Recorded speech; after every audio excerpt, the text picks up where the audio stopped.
Hi, I'm Janet Davis with Boss Lady Productions, and I'm here with Kody Newton of Newton to Newton Productions. Thank you for being here tonight, Kody. It's so good to have you in my studio. It's so great to be here. I have known Kody for quite some time, and he's a good friend of mine. I've worked on one of his films, Effective, which is in post-production currently. Yes, it is. He's a fun guy to work with. What experience in filmmaking for you made you realize that it was more than just a hobby? I made a feature film with my kids, kind of as a tax write-off. And when we finished it, it was just kind of for family. But we decided to do a fundraiser for Make-A-Wish with it. Oh, nice. So when we did that, we showed it in theater, and there was about 300 people in that theater watching our 90-minute movie. This was in the summer of 2016. Oh, so not that long ago. No. Okay. But I mean, I made it on my phone. Right. We just had fun making it. But that moment in the theater, as we presented our film to these 300 random people, and raised about $12,000 that day for Make-A-Wish. Holy crow. I felt like I was doing something wrong in my life to not be at this point, right? What were you doing before. Professionally? I was buying and selling electronics for a living. I was fixing and buying iPhones. So that was the moment when you realized, Something's got to change. yeah. Whatever I need to do, I need to go towards doing this again. And you live for film and filmmaking. Yeah. I know that you're extremely passionate about it and you do a lot of it.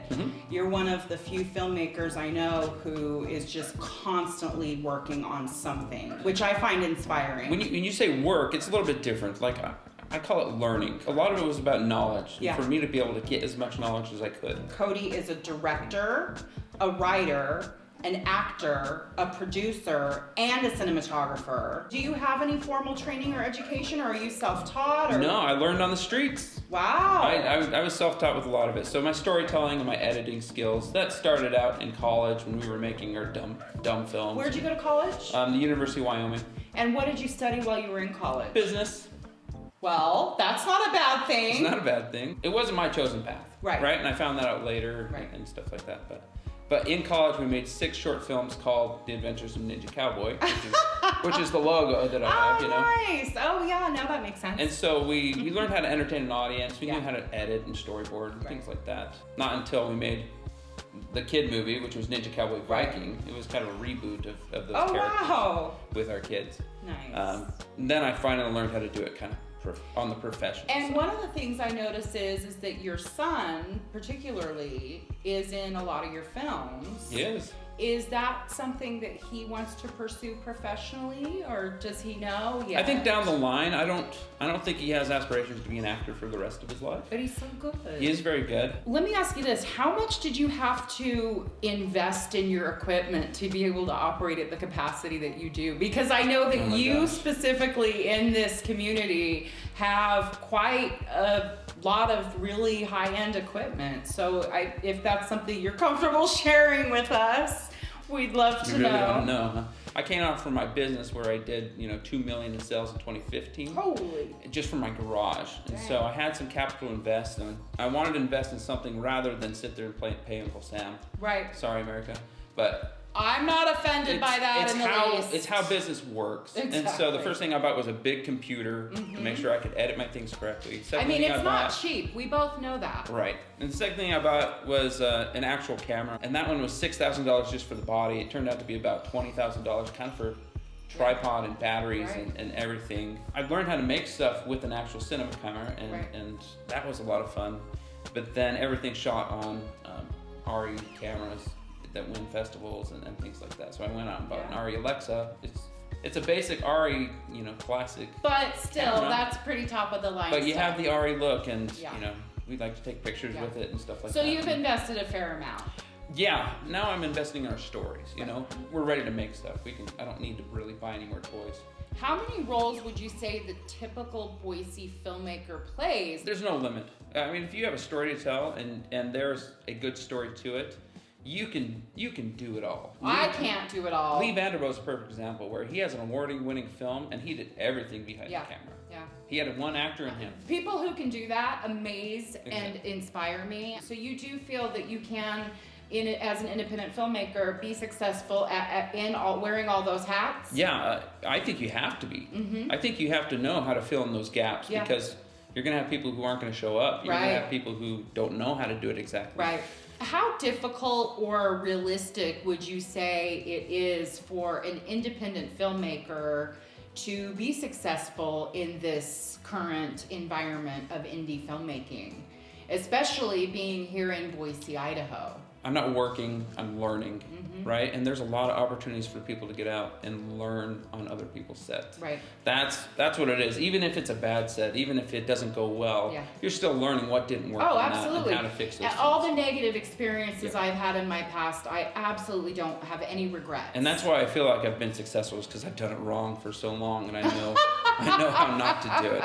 There's a lot of good energy coming from the community right now. Yeah. And it really is, people want to create, and people want to create together. I mean, I want to be in control of everything, you know, if it's my story.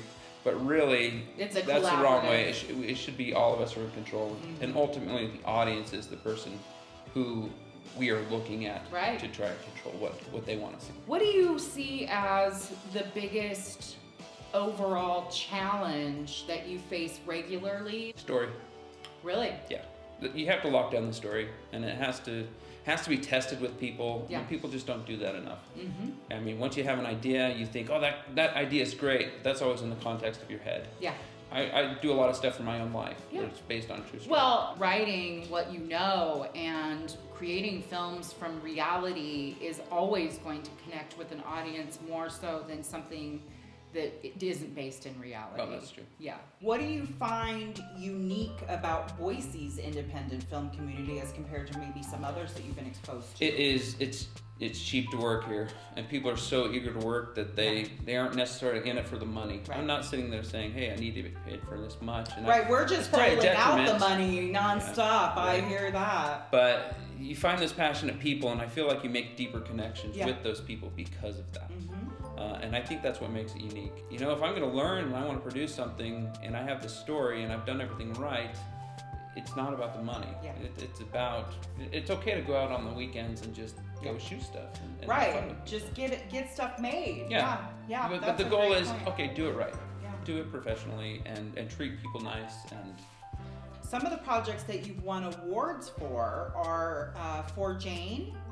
yeah. That was an I-48. Yeah, wasn't it? For So you Jane made was that a in 2-day days. straight film, and even our composer did it in those 2 days. That's It was so crazy. It was kind of a surreal experience as far as, I don't know if we could repeat that. Yeah. At the I-48, it won, you know, best use of prop or something like that, something silly. It won the best short film in the adult category at a children's film festival. Oh, nice. That was in Oregon. And then it won the most heartwarming film at the DeSoto Film Festival in Missouri. That's great. And that was an audience choice. Congratulations. Oh, thank you. We're really excited about that one. I mean, And then also The Boy I Left Behind, which was another 48. yeah. It won Audience Choice Award. Audience Choice at Award, I-48. which, come on, that's kind of That a big is deal. the best one. I do like that one Yeah. because it just means that the audience reacted to it. Another one of the films that you did that I just recently saw with your son in it is called 259. That was a concept that my good friend Ryan raised. He had an idea about a boy who was haunted every night at 259, but he didn't know how to put it together, so Right. we wrote it together and we ended up producing it. And I mean, it's in its first month of its festival run. It's already won 3 awards. Oh my gosh. And What it's been awards has it selected won? like 7 festivals. It won Best Horror Short, it won Best Sound Design, Yeah. and it won Best Special Makeup. Well, I personally was terrified by it. Well, good. What is it that drives you to continue creating and just making movies? It's all about relationships. It's about the bonds you create. There's moments when I'm on set and I actually get to sit back and take a breath and watch, you know, these two interacting with each other and these two interacting with each other, and everybody gets to experience something together, and, Right. and no one will ever take that away from us. Right. The best thing about film, I always say, is you get to make memories while capturing them. It's being able to talk to somebody and say, oh man, you remember that scene? Oh yeah, you know, you're quoting something, and you have these relationships strengthened because of these stories that we watch.